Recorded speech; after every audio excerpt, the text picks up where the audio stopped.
आखिर बीजेपी की B team कौन है, ये सवाल खड़े कर दिए हैं राहुल गांधी ने बाकायदा नाम लेकर। रैली में राहुल गांधी ने कुछ ऐसी बात बोली है जो बीजेपी के उस प्लान का पर्दाफाश करती है जिसके बारे में गाहे बगाहे राजनीतिक गलियारों में वरिष्ठ पत्रकारों के बीच चर्चा तो हो रही थी, लेकिन खुलकर कोई बात नहीं कर रहा था। आज राहुल गांधी ने हरियाणा में अपनी विजय संकल्प यात्रा की शुरुआत करते हुए जो बात हरियाणा की जनता के बीच बोली, वो दरअसल एग्जैक्टली वही बात है जिसकी आशंका राजनीतिक पंडित पिछले कई दिनों से जता रहे हैं। दोस्तों, राहुल गांधी ने बोला क्या, सबसे पहले वो सुनिए। ये जो बीच में इंडिपेंडेंट पार्टी आ रखी हैं, छोटी छोटी पार्टियां हैं, ये सब बीजेपी की पार्टीज हैं। इनका रिमोट कंट्रोल इनके हाथ में है। लड़ाई बीजेपी और कांग्रेस के बीच में है। दोस्तों, अगले 3 दिन राहुल गांधी हरियाणा के अलग अलग इलाकों में कुछ इस तरह से रैली करेंगे, अलग अलग जनसभाएं करेंगे, यात्रा करेंगे। रथ यात्रा है राहुल गांधी की। कोशिश हरियाणा में जो आखिरी 3-4 दिन है उसमें मोमेंटम एक बार फिर से पैदा करने की है कांग्रेस पार्टी की। और कांग्रेस पार्टी कोई कोर कसर नहीं छोड़ना चाहती किसी भी हाल में, इसलिए वो चाहती है कि जो कांग्रेस का कार्यकर्ता है वो एक तरह से एनर्जाइज हो जाए। लेकिन इस बीच राहुल गांधी ने बीजेपी की बी टीम का जिक्र किया। दोस्तों, बीजेपी के लिए हमेशा एक बात कही जाती है कि जब भी लड़ाई बीजेपी और कांग्रेस के बीच होती है, खासतौर पर हरियाणा जैसे राज्य में बीजेपी को दिक्कत होती है। जैसे उत्तर प्रदेश में कई छोटे छोटे दल होते हैं तो बीजेपी को दिक्कत नहीं होती है, लेकिन अगर किसी राज्य में बीजेपी वर्सेस कांग्रेस होती है तो बीजेपी इस तरह की लड़ाई से अवॉइड करती है। खास तौर पर हरियाणा जैसे राज्य में जहां उसे भयानक एंटी इनकम्बेंसी का सामना करना पड़ रहा है, क्योंकि इससे क्या होगा, विपक्ष का वोट बटेगा नहीं, एकमुश्त वोट मिलेगा कांग्रेस को और कांग्रेस जीतेगी ही नहीं, बड़े मार्जिन से जीत जाएगी। और इसीलिए देखिए, ठीक चुनाव से पहले दुष्यंत चौटाला को दूध की मक्खी की तरह उठा के बाहर फेंक दिया गया। दुष्यंत चौटाला का गठबंधन हो गया चंद्रशेखर आजाद की पार्टी से। इसके अलावा मायावती की पार्टी बीएसपी का गठबंधन हो गया इंडियन नेशनल लोकदल से। और इंडियन नेशनल लोकदल के नेताओं से तो खुलकर अब मीडिया वाले पूछते हैं कि आप बीजेपी की बी टीम में, तो वो नाराज हो जाते हैं। लेकिन हर कोई दबी जुबान यही कह रहा है कि दरअसल इंडियन नेशनल लोकदल और बसपा का जो गठबंधन हुआ है, या फिर दुष्यंत चौटाला और चंद्रशेखर आजाद का जो गठबंधन हुआ है, वो विपक्ष का वोट बांटने के लिए हुआ है। अभी कुछ दिन पहले गोपाल कांडा का एक बयान भी खूब सोशल मीडिया में वायरल हुआ था, जिसमें उन्होंने स्वीकार कर लिया था कि हम और इनेलो सब मिलकर बीजेपी को मजबूत बनाने का काम करेंगे, बीजेपी की सरकार बनाने का काम करेंगे। तब भी लोगों ने कहा कि देखो ये सब एक्सपोज हो गए। इसीलिए राहुल गांधी अपने लोगों के बीच, अपने कार्यकर्ताओं के बीच और हरियाणा के लोगों के बीच साफ तौर पर ये बोलकर संदेश देना चाहते थे कि लड़ाई सीधी बीजेपी और कांग्रेस के बीच है। ये जो तीसरे दल के लोग हैं या तीसरा गठबंधन है, जो भी गठबंधन है, या फिर जो निर्दलीय हैं, वो बीजेपी की बी टीम है। क्योंकि हुआ क्या था दोस्तों कि 2019 के विधानसभा चुनाव में निर्दलियों ने काफ़ी मदद की थी बीजेपी को, और निर्दलियों की वजह से लोकसभा चुनाव में भी ऐसे कई निर्दलीय थे जिसकी वजह से बीजेपी को काफ़ी फायदा हुआ था कई पार्टियों को। इसीलिए कांग्रेस पार्टी ये चाहती है कि उसके वोटर और उसके कार्यकर्ताओं के बीच साफ मैसेज चला जाए कि लड़ाई सीधे बीजेपी और कांग्रेस के बीच है। और इसी बात से दोस्तों बीजेपी डरती है, इसी बात से बीजेपी खौफ खाती है।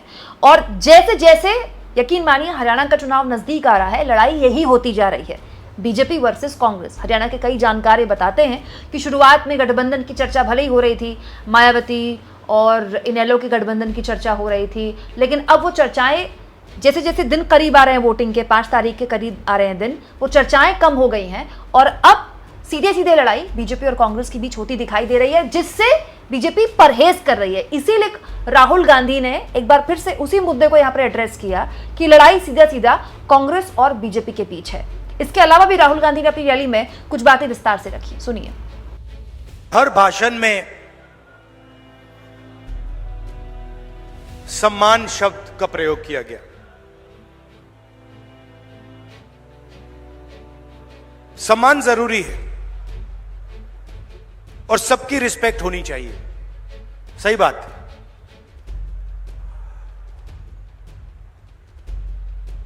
मगर उतनी ही जरूरी बात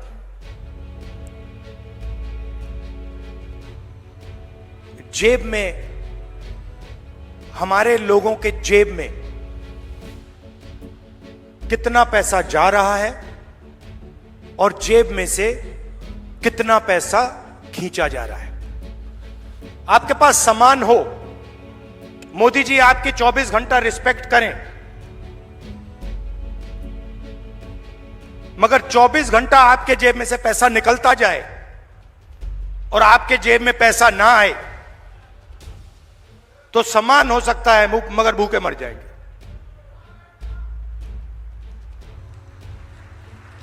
तो सामान की जगह है,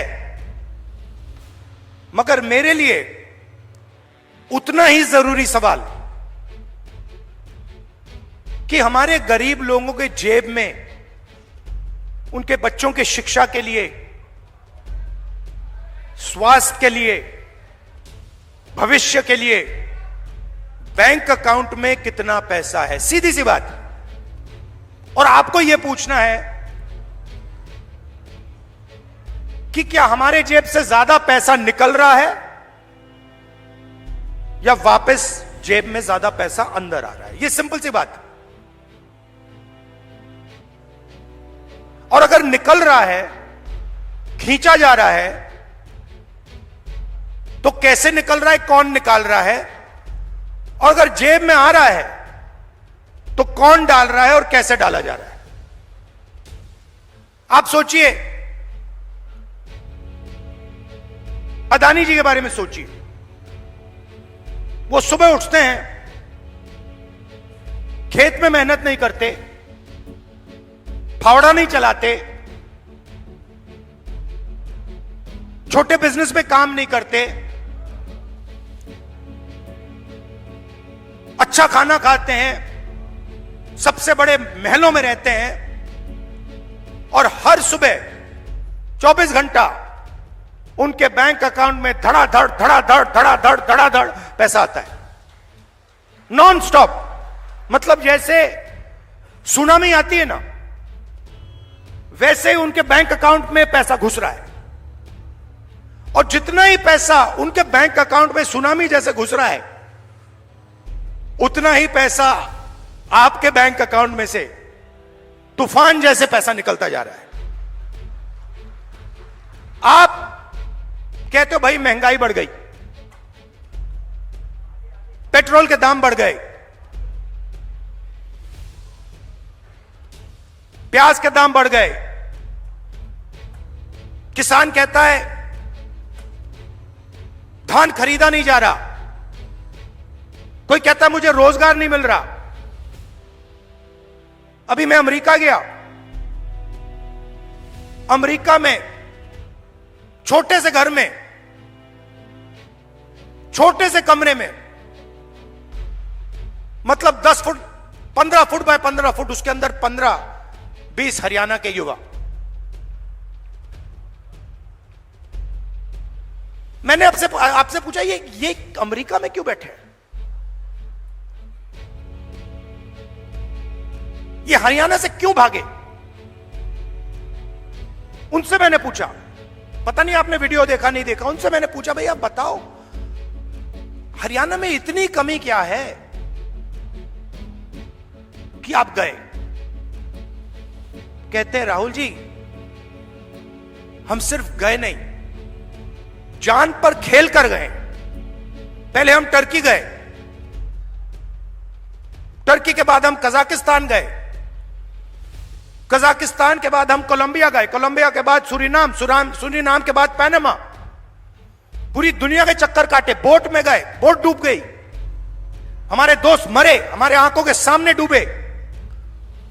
जंगल में माफिया के लोगों ने गोली मारी, जो चल नहीं पा रहा था उसको उड़ा दिया, खत्म कर दिया। हमने उसकी लाश देखी, वीडियो दिखाया उन्होंने।